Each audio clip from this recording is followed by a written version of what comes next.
A wannan darasin step by step za mu koya muku yadda za ku yi running ɗin Python a cikin kwamfutar ku. Okay, mu tafi cikin bidiyon.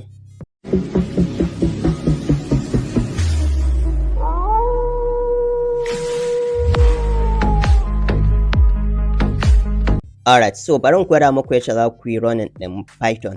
So akwai hanyoyi daban-daban wanda za su taimaka muku wajen running ɗin Python, but bari mu fara da hanya mafi sauƙi. Ita ce za ka buɗe terminal ɗinka ko kuma ka buɗe cmd naka haka. Okay, sai kai searching ɗin, sai ka rubuta Python, sai ka sa 3, sai ka danna enter. An ba kuma ta Python version 3 ne muka yi install a baya ko. So anan za ka rubuta print, sai ka sa bracket, okay, open and closing bracket.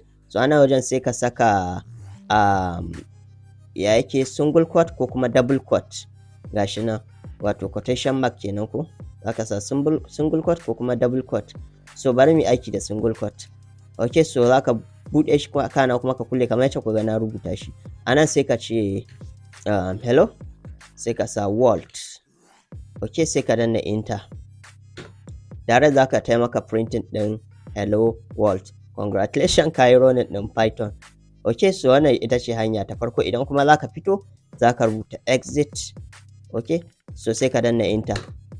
Shikenan ka fito. So kun ga nan mun rubuta print hello world. Idan ba ku manta ba introduction din Python na yi maku bayani akan kwamfuta ba ta fahimtai kowane irin yare. Kwamfuta tana fahimtai 0 and 1 ne kawai. To ta yaya aka kwamfuta ta iya sanin idan mun sa wannan print din mun sa hello world ta fito mana da wannan hello world din?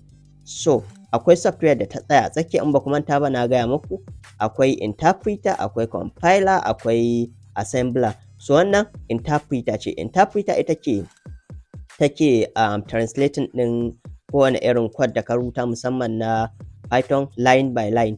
Kun fahimta? Python, JavaScript, inda za ka shigo cikin terminal ka rubuta su, so ita ce za ta yi converting din wannan zuwa 0 and 1, yace computer za ta iya fahimta, kana kuma computer ta fito maka da bayani. So wannan abin da interpreter ne ta yi mana. So interpreter wata software ce ko ka ce wani tool ne wanda yake a cikin computer mu. Kun fahimta? Wanda maybe ko Python ce ta fito da shi ko kuma operating system din mu ce ta fito da ita.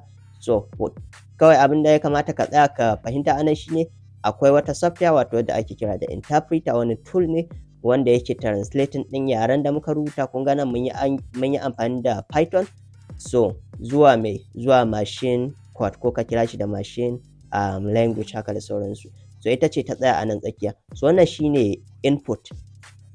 Ga command din da muka shiga nan. So da muka danna enter, kun ga ta yi lissafi sai ta hiddo hello world. So wannan lissafin shi muke kira da process. Kun fahimta? So wannan hello world din da ta fito shine muke kira da output. Ina fatan kun fahimta. So ta yaya za ka yi running din Python a cikin Visual Studio Code naka? First za ka fara creating din folder. Anan za ka tace open folder. So bari mu je mu fara buɗe folder da bari mu creating din folder da farko. So bari in shigo cikin document, sai in taho sai in buɗe folder nan. Idan kana aiki da Windows kai ma haka za ka yi ko waya. Okay, so Python sai ka danna enter. So na creating din folder Python. So sai ka taho nan sai ka ce open, sai ka tafi cikin folder ka, gashi na wanda ka buɗe, sai kawai ka buɗe ta haka open. So da za ta buɗe maka anan. So yanzu za ka iya creating din folder, za ka ga gashi nan ta buɗe mana. Kun gani? So za ka yi closing din welcome screen din nan da wannan screen din na chat da komai da komai. So kun ga yace take nan. So daga nan wajen, daga nan side din daidai wajen Python din za ka iya right click, za ka iya buɗe file, gashi nan new file, za ka iya buɗe folder new folder. Kun fahimta? Za ka iya yin waye kana kuma za ka iya searching din Python anan. Da na yi searching din kamar misali Python. Okay, sai na danna enter. Ko ba wajen searching muke ba, bari in fito kawai nan, bari mu sa go to 5. Bari mu dawo dai inda muke nan, sai kawai mu buɗe file anan.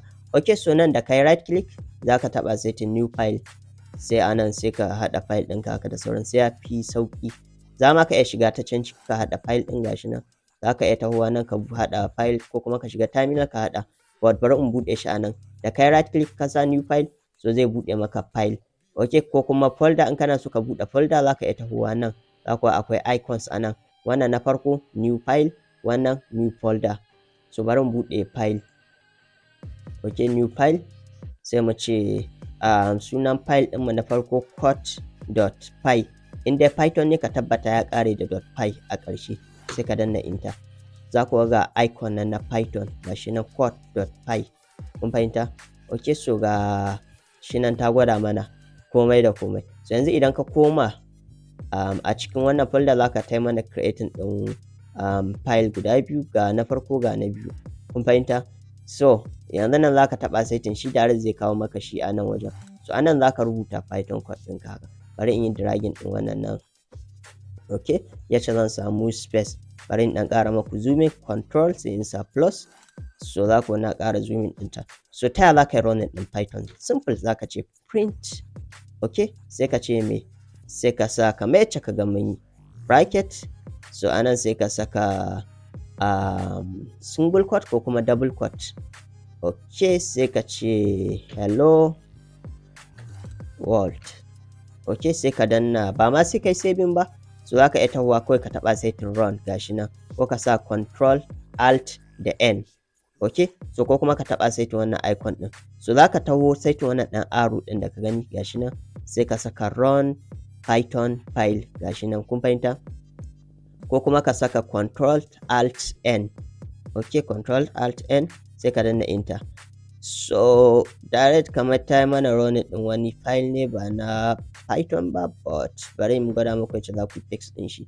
Nan za ka taho sai ka taɓa setting run Python file sai ka danna enter. Direct za ku ga gashi nan ta gwada mana hello world haka da sauransu. Okay, so kun ga yacce ake running ɗin Python. So a dan ciki duka za mu rubuta duk wani code namu na Python haka da sauransu.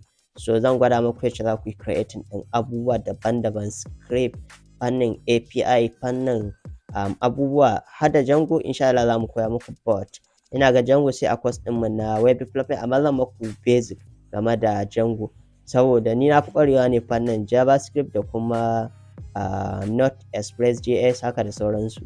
Okay, but na iya Python tun kusan ce maku shekara 2 ko 3 da suka wuce, tun kusan let's say 2024 ko in ce 2023 haka da sauransu. Okay, so anyway, Python zan gwada muku yacce za ku yi creating ɗin duk wasu tools tun daga kan hacking tools haka da sauransu, but yanzu ya kamata ku fara fahimtar basics haka. Kun fahimta? Basic na Python haka dai da sauransu. Okay, so duka anan muka kawo ƙarshen wannan darasi namu. Allah taimaka.